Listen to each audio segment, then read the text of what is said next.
Olá, meus irmãos. Nesta terceira aula, nós queremos continuar a falar sobre Deus e o seu povo, uma relação de amor, justiça e ensina. Nós já tratamos do fato de que Deus é o grande mestre, é o mestre por excelência, ele deseja nos ensinar, e o padrão que Deus tem é o padrão perfeito que procede dele mesmo. Este padrão é o próprio Verbo encarnado, que é Jesus Cristo, o eterno Filho de Deus. E agora vamos continuar a falar sobre o fato que devemos desejar conhecer. Deus deseja nos ensinar e nós devemos desejar conhecer. Como já nos referimos, a oração do salmista no Salmo 25:4, que é um salmo recorrente no que se refere à educação cristã, nós lemos: Faze-me, Senhor, conhecer os teus caminhos, e ensina-me as tuas veredas. Um dos perigos para nós cristãos é simplesmente não usar a nossa mente. A nossa conversão a Deus envolve também uma nova mente, uma nova maneira de perceber a realidade, vendo o real como de fato é, ainda que não exaustivamente. Nosso coração e mente precisam ser convertidos ao Senhor. É necessário que usemos a nossa mente em submissão a Deus. A razão é boa e necessária, enquanto souber submeter-se à verdade, disse William Edgar. A nossa oração pode ser totalmente fantasiosa, se o que peço a Deus nada tem a ver com a minha postura. Se peço a Deus discernimento, devo me colocar atento aos sinais da instrução de Deus. O salmista narra que orava ao Senhor e permanecia vigilante à sua resposta. No Salmo 5:3 lemos: De manhã, Senhor, ouves a minha voz. De manhã te apresento a minha oração e fico esperando. Portanto, se pedimos a Deus que nos ensine o seu caminho, devemos permanecer atentos à resposta de Deus e à compreensão do caminho já apresentado por ele, mas que ainda talvez não havíamos atentado para aquela direção proposta. O nosso Deus não está em silêncio. Ele continua a falar por meio de sua palavra e a nos conduzir pelo Espírito da palavra na compreensão e aplicação dessa mesma palavra inspirada por ele mesmo. Contudo, sabemos que as coisas não são tão simples como permanecer dormindo em stand-by, aguardando uma manifestação de Deus que nos tire de nosso marasmo e comodismo espiritual. Não é assim que Deus age. Portanto, não deve ser assim o nosso comportamento. A nossa oração, sendo sincera, exige engajamento santo com aquilo que solicitamos. Se pedimos a Deus que nos dê emprego, devemos procurar intensamente um lugar para trabalhar, devemos atualizar o nosso currículo, apresentá-lo de forma consistente e, assim, procurarmos nos engajar naquilo que é natural dentro de alguém que procura uma vaga dentro de sua profissão ou dentro das oportunidades oferecidas. Devemos aprender a entender a vontade de Deus em todas as circunstâncias e submeter-nos a ela. A nossa mente deve ser tão devotada a Deus como o nosso coração. Excluí-la significa não amar a Deus como ele requer. Como nós já vimos, Deus deseja que o amemos e o sirvamos também com a nossa inteligência. E eu volto àquele texto já citado de Mateus 22, 37 e 38. Respondeu-lhe Jesus: Amarás o Senhor teu Deus de todo o teu coração, de toda a tua alma e de todo o teu entendimento. Este é o grande e primeiro mandamento. Obviamente, isso não significa senso de superioridade, arrogância ou inimizade. Como eu já enfatizei também, a firmeza cristã envolve gratidão a Deus, respeito ao nosso próximo e missão amorosa que redunda no testemunho amoroso, confrontador, da palavra de Deus com o mundo. Usando uma figura do teólogo luterano Johann Burckhardt, essa frase é citada por Bavinck, podemos dizer que o cristão precisa passar basicamente por duas conversões. Ele precisa se converter da vida natural para a vida espiritual e depois da vida espiritual para a vida natural. Ou seja, nós fomos transformados. Nós nascemos de novo. E agora precisamos passar, usando agora uma expressão que eu creio que condiz bem com isso, por uma reconversão, no sentido de agora transformados. Como atuar com essa nova mente, com esses novos valores na sociedade onde vivemos. Isso pode ser ilustrado no Salmo 73, 25. Que mais tenho eu no céu? Não há outro em que eu me compraza na terra. Ou seja, os valores do céu serem aplicados aqui na terra onde nós estamos. Precisamos, portanto, aprender com Deus, desejar aprender e pedir a Deus iluminação na compreensão desses ensinamentos para que possamos aplicá-lo de forma real e concreta. O nosso testemunho, o nosso estudo exigem um uso abalizado de nossa inteligência. A vivência de nossa fé na história, dentro das circunstâncias nas quais estamos inseridos, dentro das quais, dessas circunstâncias, nós agimos e onde Deus nos colocou, não casualmente. Nós vivemos no século XXI, não é no século XIX, nem no século XXII, nem no final do século XXI. Vivemos agora, neste período. E aqui, nesse período, nós temos desafios próprios para vivenciar a nossa fé. Nós cremos que, como cristãos, nós temos uma estrutura de pensamento consistente, coerente e demonstrável. Precisamos ter clareza quanto a isso, a fim de não sucumbirmos a uma estrutura de pensamento e valores pagãos.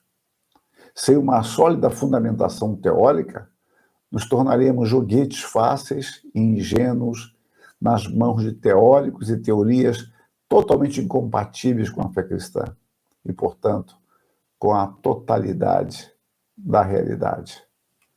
Ser radicalmente cristão, escreve Poitresse, significa não aceitar mais ingenuamente a mensagem cultural da secularidade.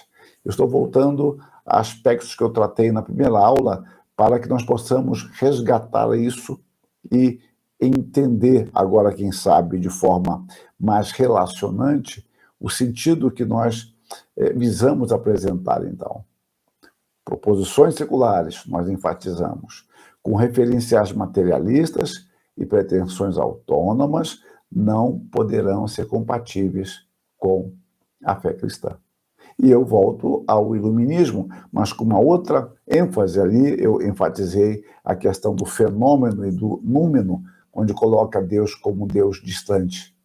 Agora, um outro aspecto, dentro do iluminismo, cuja ideia de maioridade foi tão enfatizada por Kant, tenta mostrar que o homem agora ele pode viver sem a consciência do transcendente. Ele é um ser pensante, cuja referência é ele mesmo, e isto ele apelida de maioridade.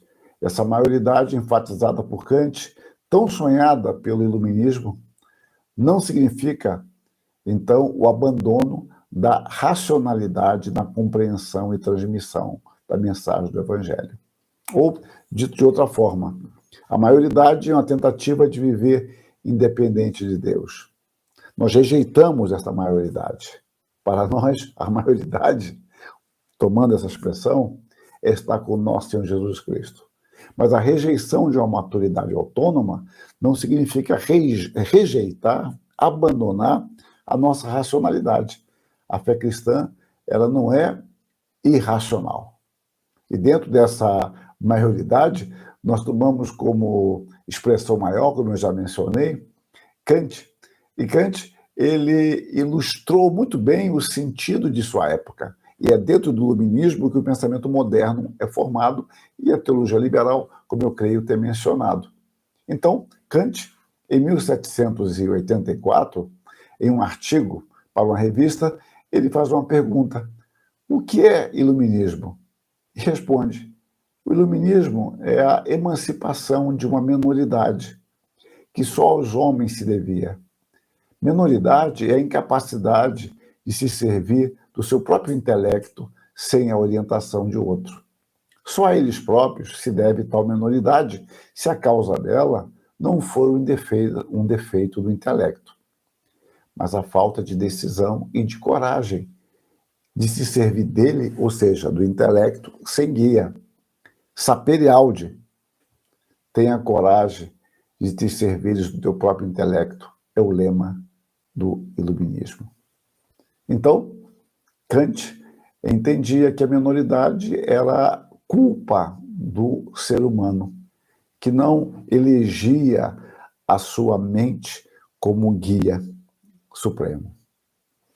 Paul Tillich, um autor do século XX, a despeito de posições teológicas estranhas à teologia reformada, ele aqui me parece correto ao interpretar Kant, quando diz: Kant achava que as pessoas vivem mais despreocupadas quando se deixam guiar por líderes religiosos, chefes políticos ou orientadores educacionais.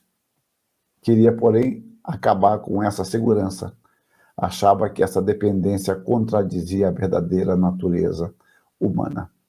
Mas a questão não era simplesmente se deixar guiar por líderes religiosos. Na realidade, Kant gostaria de poder eliminar o conceito de Deus, ou, como ele mesmo diz, de certa forma, trazer Deus apenas dentro de uma categorização humana.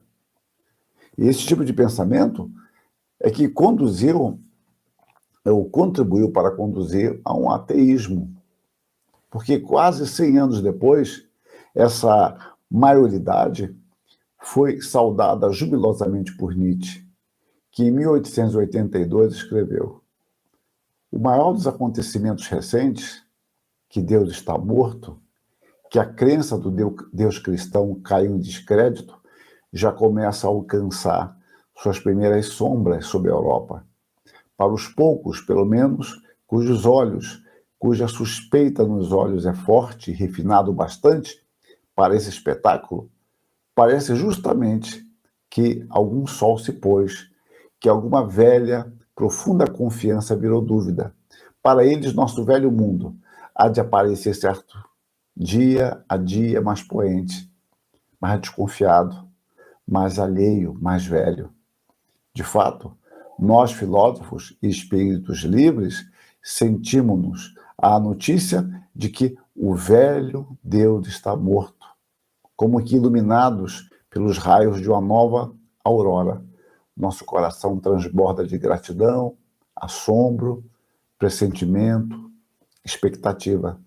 Eis que, enfim, o horizonte nos parece livre outra vez, posto mesmo que não esteja claro. Enfim, podemos lançar outra vez ao largo nossos navios, navegar a todo perigo. Toda a ousadia do conhecer é outra vez permitida. O mar, o nosso mar, está outra vez aberto. Talvez nunca dantes houve tanto mar aberto. Nietzsche, que era ateu, então ele saúda com grande alegria, indo muito além de Kant, sem dúvida, mas certamente é uma progressão do seu pensamento. O homem não tem mais muralhas, ou, usando a sua figura, ele está em mar aberto. Não existem mais ilhas, arrecifes, quebra-mar para impedir que você navegue em mar aberto. Você agora está livre. Seus horizontes estão totalmente expandidos. Ou seja, eu não preciso mais de ideia de religião, de fé, de Deus, de transcendente. Eu posso pensar o que eu quiser. E pensar o que eu quiser significa eliminar este conceito, que nada mais é do que algo mitológico que traz o homem para baixo, não para cima, no sentido de valer-se de suas potencialidades. Então, rejeitar este tipo de pensamento, e é importante que rejeitemos, não significa deixar de usar a nossa razão. Na segunda epístola destinada a Timóteo, Paulo se despede. Então, ele apresenta instruções finais e palavras de encorajamento ao seu discípulo mais próximo. Escreve, então, 2 Timóteo 2,7. Pondera o que acabo de dizer, porque o Senhor te dará compreensão em todas as coisas. É um texto magnífico. Ponderar aqui tem o sentido de atentar, compreender, pensar, entender o que eu acabo de dizer, porque o Senhor te dará compreensão. Essa é a palavra muito forte no Novo Testamento, traduzida aqui por compreensão, que tem o sentido de entendimento, inteligência e, de um modo muito especial, a ideia de discernimento. O Senhor te dará discernimento em todas as coisas. Mas pondera o que acabo de dizer. Pensar sobre o pensar é algo salutar e muito desafiante e abençoador. Nós somos destinados ao pensar. Devemos nos valer deste privilégio próprio do ser humano, concedido pelo Criador. Precisamos aprender que a fé não elimina a nossa responsabilidade de pensar, e pensar não exclui a nossa fé. Ambas as atitudes devem caracterizar a vida do cristão, a fim de que a nossa fé seja compreensível e a nossa razão seja guiada pela fé. A piedade para tudo é proveitosa. Portanto, o nosso raciocinar deve também ser acompanhado pela piedade. A nossa fé e a nossa inteligência devem caminhar de mãos dadas em submissão a Deus. O pensar confuso, destituído de fundamento, leva-nos à confusão. O seu repetir e propagar cria uma estagnação social em todos os níveis.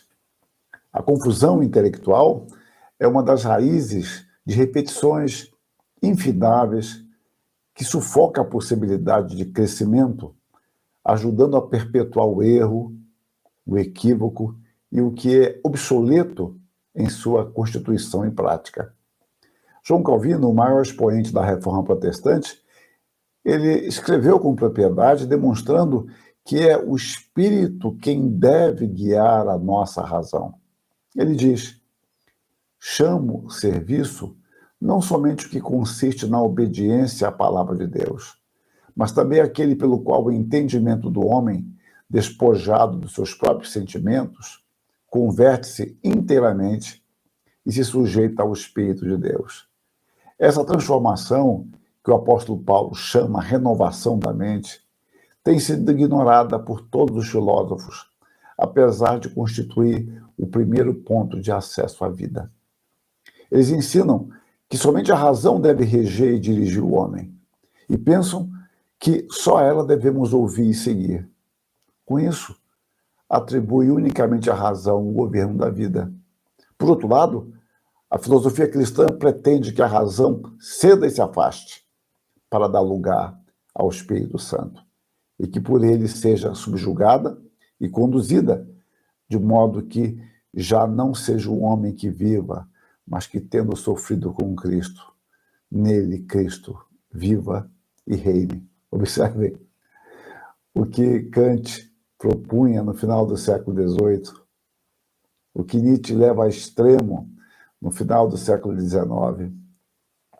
Encontramos o antídoto já em Calvino no século XVI, quando enfatiza a razão, mas uma razão dirigida pelo Espírito Santo. E é isto que o apóstolo Paulo nos mostra. Ele mostra que é o Senhor quem nos dá compreensão. É Ele quem nos faz ter entendimento de toda a realidade. E a educação cristã passa essencialmente por isso. Nós usamos de métodos, usamos de valores, usamos de estratégias, de conteúdos, mas nunca devemos perder a dimensão que a compreensão vem do Senhor. O real não é uma mera utopia, antes é acessível e, portanto, conhecível. Não vivemos num mundo de imagens, mas de realidade. Por mais desagradável que essa possa se configurar a nós em determinadas circunstâncias. No entanto, precisamos refletir a respeito. Não basta ler, é preciso refletir. O que me faz pensar que o caminho para a compreensão das coisas é um pensar intenso, humilde e submisso a Deus. Nem sempre as coisas se mostram a nós de forma clara e evidente. Precisamos pensar a respeito. Nós não podemos nos esquecer de que nós vivemos em uma atmosfera contrária à fé cristã. Uma atmosfera na qual prevalece uma má vontade para com a verdade. Há uma estrutura de pensamento totalmente secularizada, onde não há lugar para Deus, valores e conceitos transcendentes e objetivos. O pecado afeta a totalidade do homem, inclusive o seu intelecto. João Calvino escreve que o diabo, de tal maneira, enfeitiça as mentes dos homens que eles se apegam obstinadamente aos erros que em tempos passados assimilaram. E ele também observa que os incrédulos se encontram tão intoxicados por Satanás que em seu estupor não têm consciência de sua miséria. E quando assim seguimos, meus irmãos, nós criamos um universo de valor privado, onde a verdade é de cada um dentro dos significados subjetivos e circunstanciais. Ou seja, eu não tenho compromisso com o meu antes nem com o depois, porque não há um padrão aferidor. E as minhas escolhas de hoje são fruto de circunstâncias que nada tem a me dizer sobre o amanhã, porque amanhã será um novo tempo, serão novas as circunstâncias.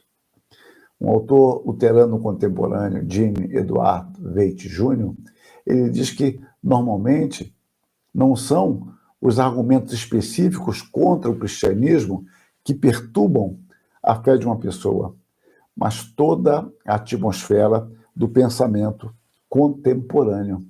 E, de fato, o clima intelectual de uma época é sempre fortemente influenciador de nossa estrutura de pensamento e, portanto, de nossas prioridades e valores. Então, a educação cristã, ela entra em conflito com tudo isso, porque há todo um clima favorável a um tipo de ensino repleta, essa educação, repleta de valores. E o cristianismo, em sua própria natureza, é contracultural. E a força deste clima talvez repouse sobre a sua configuração óbvia e normativa com que ele se apresenta à nossa mente.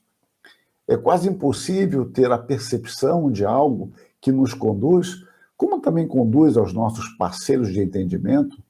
Então, conduz de forma tão suave. Por isso, o simples, ainda que não seja tão simples assim, o fato de podermos pensar com clareza, sem estes condicionantes, é uma bênção inestimável de Deus. O pecado é anti-intelectual. Por isso mesmo, pensar não é apenas para filósofos e profissionais. Por vezes, pensamos que o pensar com intensidade é uma tarefa exclusiva para profissionais, quem sabe, filósofos. No entanto, o cristianismo apresenta um desafio constante ao pensamento, à análise e ponderação. O homem é destinado ao pensamento. Na criação, vemos que Deus planeja, executa e avalia a sua obra. Ao mesmo tempo, lemos que Deus nos criou à sua imagem e semelhança. Por isso, não podemos conceber o ser humano no emprego adequado de seus dons, não se valer naturalmente desta característica divina que lhe foi concedida e que o caracteriza.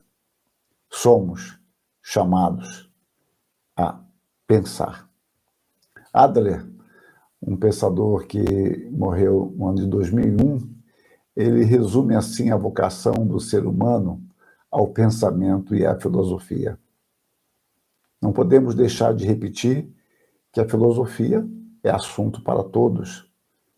Ser um ser humano é ser dotado com a propensão de filosofar. Em certa medida, todos nos ocupamos de pensamentos filosóficos durante o curso de nossas vidas. Reconhecer isso não é o bastante. Também é necessário compreender por que é assim e qual é o negócio da filosofia. A resposta, em uma palavra, é ideias. Em duas palavras, grandes ideias. As ideias básicas e indispensáveis para compreendermos a nós mesmos, nossa sociedade e o mundo em que vivemos. Então, pensar. Ele aplica isso à filosofia e eu estou dando uma dimensão muito maior. Aliás, também eu que estou dando, eu estou reconhecendo a dimensão maior que as Escrituras nos dão. Nós somos chamados a usar de nossa inteligência para a glória de Deus. Nós somos chamados a submeter a nossa inteligência a Deus. E submeter não significa delimitá-la, pelo contrário, significa abrir novos campos, novas dimensões, partindo sempre do fato de que há um Deus transcendente e pessoal e que se revela.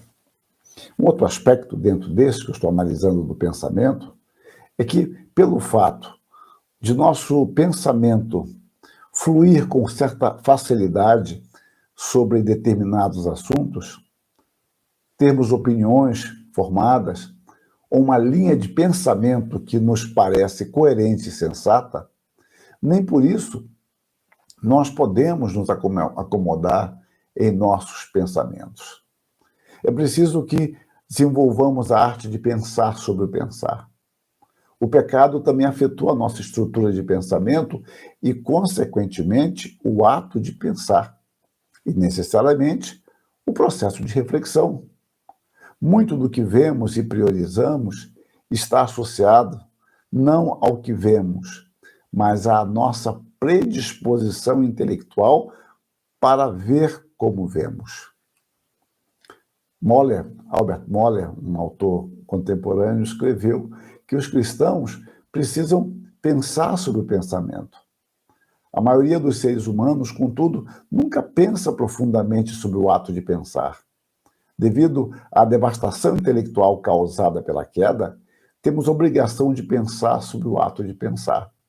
Essa é a razão pela qual o discipulado cristão é também uma atividade intelectual. Observem isso.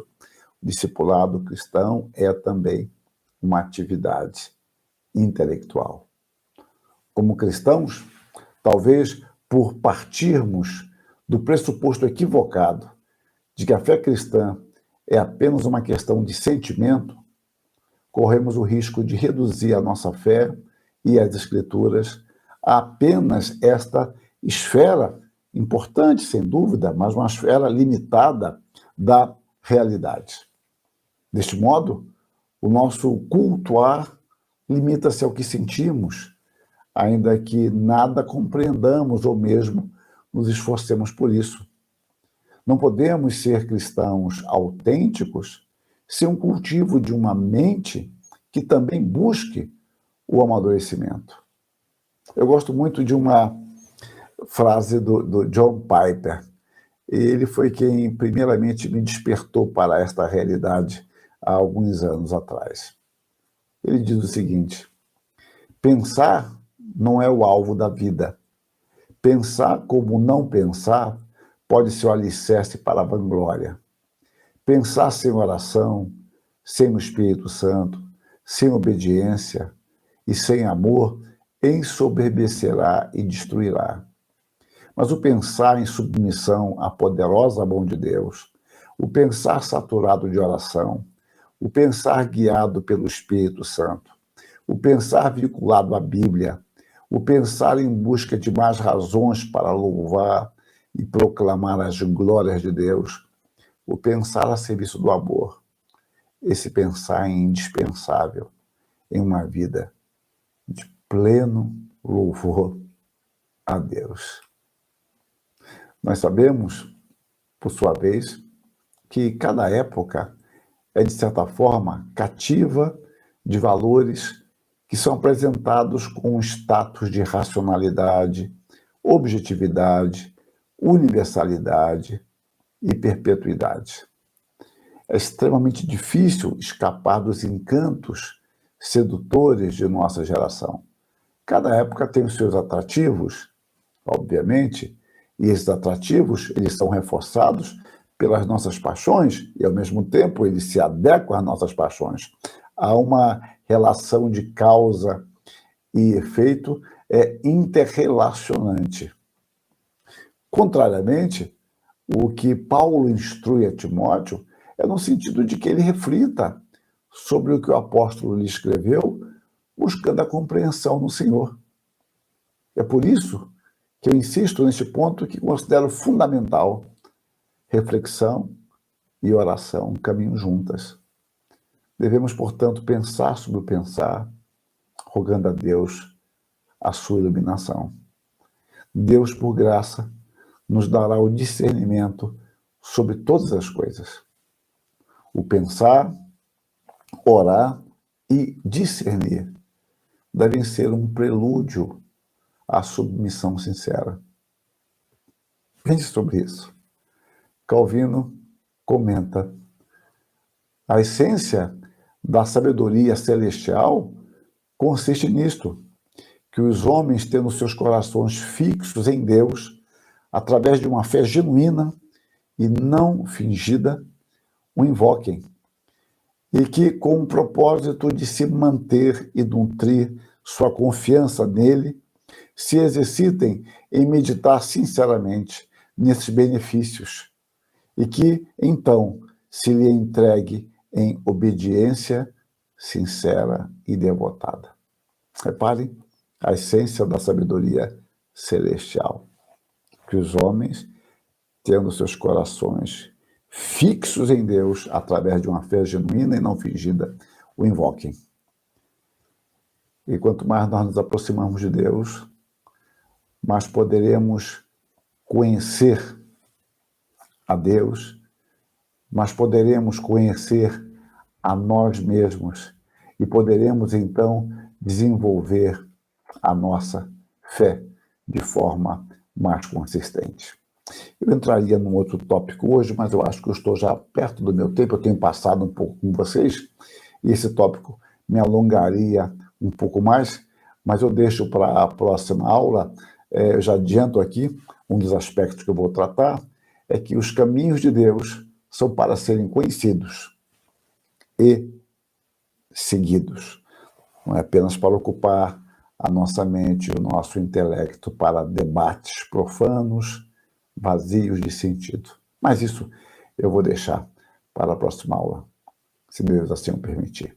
Um abraço a todos e tenham um bom descanso. Até a próxima.